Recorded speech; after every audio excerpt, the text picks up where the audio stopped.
Саламатсыздар ма, балалар? Бүгін біз сіздермен қазақ тілі 2 сынып 7 сабақта өтетін боламыз. Сабағымыздың тақырыбы у әрпінің жазылуы. Сабақты бастамастан бұрын балалар алдымен каналға тіркеліп, видеоға лайк басып қойыңыздар. Каналдан 2, 3, 4 сыныптардың математика және қазақ тілі пәндерінің үй тапсырмаларын көріп, бірге орындасаңыздар болады. Бізде 25 жаттығу әңгімені түсініп оқы. Рауан Абайдың білімдіден шыққан сөз деп басталатын өлеңін оқып отыр.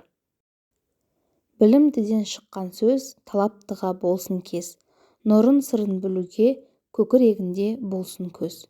Өлең шумағының 1, 2 тармақтары түсінікті. Нұрын, сырын деген сөздерден беретін мағынасын да шамалаймын. Ал соңғы тармақтағы көкірегінде болсын көз түсініксіз. Көз кәдімгі 2 көз, онымен көреміз. Ал көкіректегі көз қайдан келген? Әңгіме мазмұны бойынша сұрақтарды толықтырып жауап беріп көр. Кім өлең оқып отыр? Шумақтың қай тармақтары түсінікті? Енді 3, 4 сұрақтарды өзіміз құрастырып көрейік. Өлеңнің қай тармақтары түсініксіз? 4. Өлең не туралы деп ойлайсың? Бұл жерде енді 1 сұраққа жауап беруге, кім өлең оқып отыр дейді. Өлеңді оқып отырған Рауан. Шумақтың қай тармақтары түсінікті дейді. Түсінікті тармақ ол 1 мен 2. Қай тармақтары түсініксіз? Бұл жерде 3 және 4 тармақтар Рауан үшін түсініксіз болды. Енді көкірегінде болсын кез деген сөзі бізге түсініксіз болып тұр. Оны Рауан да түсінбей тұр. Енді соны толықтырып айтып өтейік. Бұл жерде көкірегінде болсын көз дегеніміз, көкірек көзі дегеніміз адамның ол ішкі түйсігі, ішкі түсінігі, сыртқы дүниелердің сырын дұрыс түсіну үшін ішкі түйсігіміз болу керек. Мәтін бойынша келесі тапсырма бізде мәтіннен у дыбысы бар сөздерді тап, сол сөздерге төмендегі үлгі бойынша талдау жаса дейді. Енді дәлелдеу үлгісіне қарайық. Бұл дауысты у дыбысы, өйткені ол дауыссыз дыбыстан кейін келіп тұр, немесе ол сөз басында дауыссыз дыбыстан бұрын тұр. Бұл дауыссыз у дыбысы, өйткені ол дауыстыдан соң тұр, немесе сөз басында дауыстыдан бұрын тұр.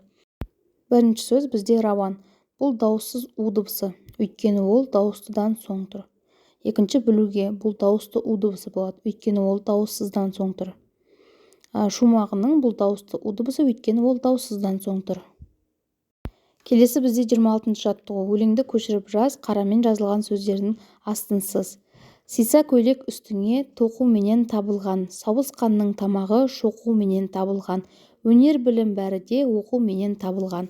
Енді жауаптардың сұрақтарын тауып айт дейді. Өлеңнің авторы Ыбырай Алтынсарин дейді. Бұл жерде сұрақ қою үшін біз өлеңнің авторы кім деп қоямыз. Екінші, өлеңде киім тоқумен, сауысқанның тамағы шоқумен, өнер білім оқумен табылатын туралы айтылған дейді. Яғни бұл өлеңнің не туралы айтылған деп сұрақ қойылатын боламыз. Өлеңдегі оқу, тоқу, шоқу сөздерін оқы, тоқы, шоқы сөздерімен салыстыр, қандай өзгеріс байқадың дейді. Енді айта кетейік, бұл жерде оқы, тоқы, шоқы сөздеріне у әрпі жалғанған кезде ы әрпі түсіп қалады екен. 27 жаттығу. Сөздерге у әрпін қосып оқы және сол сөздерді қатыстырып сөйлемдер құрап жаз дейді. Су, бу, қу, жау және де сау сөздері. Сонда ол су, бу, қу, жауы, содан кейін сауы деп айналдырамыз. Енді сөйлем қарастырып көрейік. Алдыңдағы тамағың суы қажет. Екінші, заттарымызды буу үшін ағамызды шақырмасақ өзімізге ауыр болады. Үшінші, сөз қуу адам бойындағы ең жаман қасиеттердің бірі. Төртінші, қардың қыламықтап жауы үлкен әсер сыйлайды. Бесінші, сиыр сауы үшін де машықтану қажет.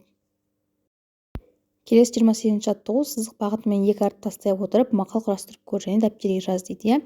Құрастырған мақалының қандай мағына берілетіні туралы өз ойыңды порталасымен бөліс дейді. Бұл жерде мақал оқусыз білім жоқ.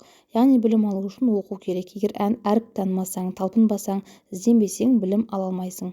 Осымен балалар, бүгінгі біздің сабағымыз аяқталды. Келесі сабақтарды жоғалтып алмас үшін каналға тіркелуді ұмытпаңыздар. Сау болыңыздар.